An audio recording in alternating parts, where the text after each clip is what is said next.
To be honest mga idol, ngayon ko palang mapapanood si Brownlee maglaro sa kanyang Indonesian club at heto, binibigyan siya ng play ng kanyang coach para mag-alakubi rin siya. Dito sa may right block, kontra nga sa mas maliit na defender, local player to ng Mongolian team na ito, pumipwesto siya. ISO lang to, basic na basic, pero nagminte si JB daw. Tignan nyo, nagre-reklamo siya kay ref na tulak daw. So tignan natin ulit, ayan. Sa pag-ikot nga niya, yung braso o kamay nitong Mongolian player mukhang tinutulak nga siya. Though hindi naman din tinawagan talaga.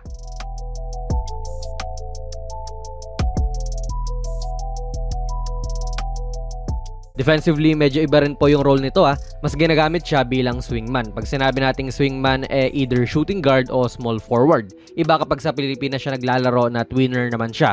Either small forward siya o power forward. Minsan nga sa may sentro pa to Maybe nagkataon lang din dito sa clip na ito na ganun ang role niya sa depensa kasi noong nabigyan siya ng screen ng kapwa niya import, hindi siya nag-switch. Ayan tuloy, na-overwhelm yung kampi ni JB sa seal nitong si Justin Moss. Kung kunwari si Brownlee yan, mukhang mas kakayanin pa nito Tignan mo yung kampi niya. Binaonan lang ng sigo, tumalsik pa.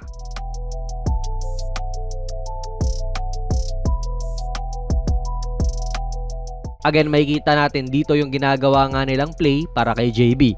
Although hindi nila ginagawa yon parate, since kakayan-kayanin niya lang tong tao niya, dapat lang hanapin nila si Brownlee sa mga ganyan. Naka-end one patuloy siya, tinulak na naman kasi.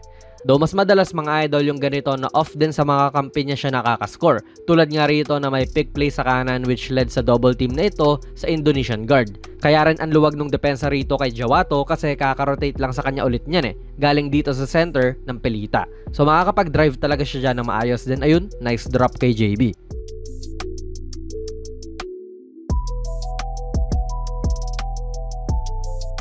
Ito naman mukhang set play din nila kay Brownlee and okay yung mga ganito na may direkta kayong resulta na pwedeng makuha.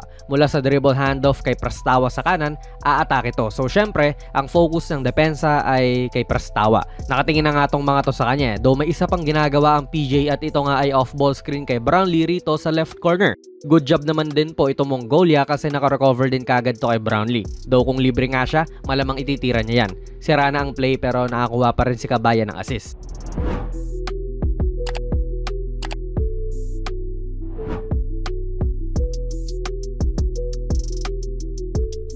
Ito, since papalapit na nga ang OQT ngayong first week ng July, malamang makakita tayo ng ganitong play mula kay Brownlee and possible kay Kai Sotto.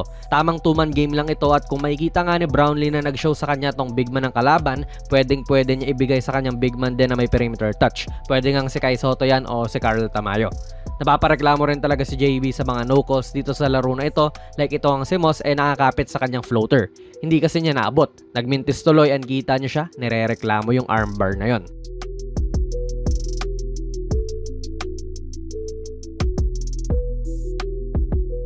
At least para din dito sa Pelita Jaya, pwede silang lumapit parati kay Brownlee if kailangan. Kasi napapansin ko na hindi nila gaano ginagawang focal point si JB Parang papatsa-patsa lang ng opensa siya nabibigyan ng mga plays na para sa kanya. At siya rin naman sumusunod lang sa flow ng opensa. Though dito ang gulo nga ng opensa nila kaya pumosta na nga siya. At ayun, pinayungan siya ni Mongolian player. Basta talaga bigay mo kay JB sa post. Hindi naman every time pero halos magagandang resulta lagi ang nangyayari. Praktisado niya yan Foul sa Mongolia.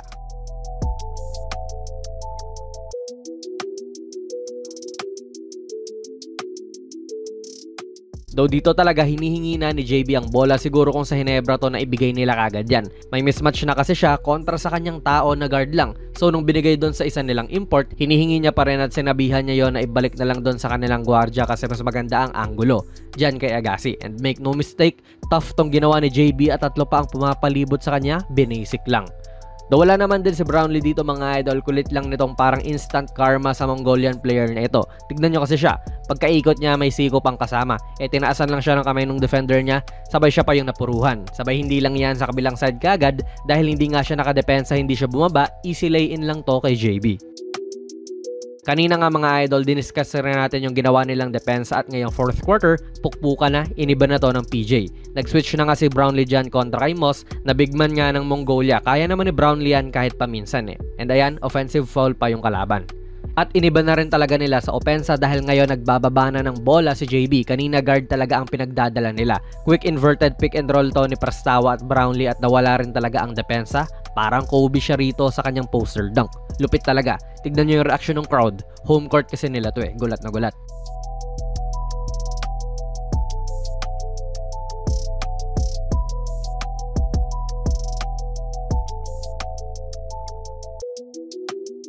Dito talaga na-on yung parang hero mode ni Justin Brownlee at ganito ngang nag-gravitate na sa kanya ang depensa. May isa rito tapos meron pa sa likod. Kita nyo ngang sinarahan siya rito ng driving lane eh. Buti sa reload ay nalibre siya.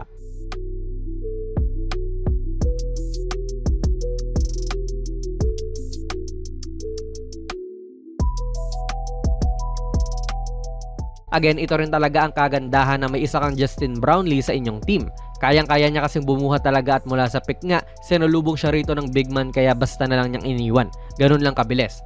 At to the rescue na nga siya rito.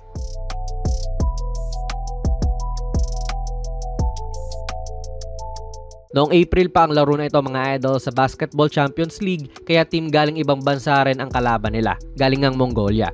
Balita ko rin mga idol balik Pinas na si JB ngayon dahil magsa-start na sa June 21 ng training camp ng Gilas para sa paparating ng OQT ngayong July. So okay to na hindi natenga si JB at pinayagan din siya ng team niya na umalis. May mga laban pa rin kasi itong Pilita Jaya ngayong buwan tapos sa July din. Pero mukhang hindi na makakapaglaro si JB niyan except na lang kung masisilat agad ang Gilas sa OQT. This game nagtala po si JB ng 26 points, 12 rebounds, 6 assists and 3 steals para sa Pilita Jaya and syempre yung panalo pa. All around performance talaga. Ano po masasabi niyo sa video natin ngayon? Ilagay niyo lang po ang inyong mga komento sa ating comment section sa baba.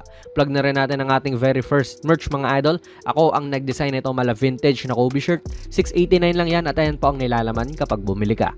PM lang kayo sa ating Facebook page. Pwede rin kayo mag-check out sa TikTok shop. Kung nagustuhan nyo po ang ating video ay pipindot na lang idol ng like button, mag-subscribe ka na rin sa ating channel at ako nga pala si Jonas PB and as always, hanggang sa muli.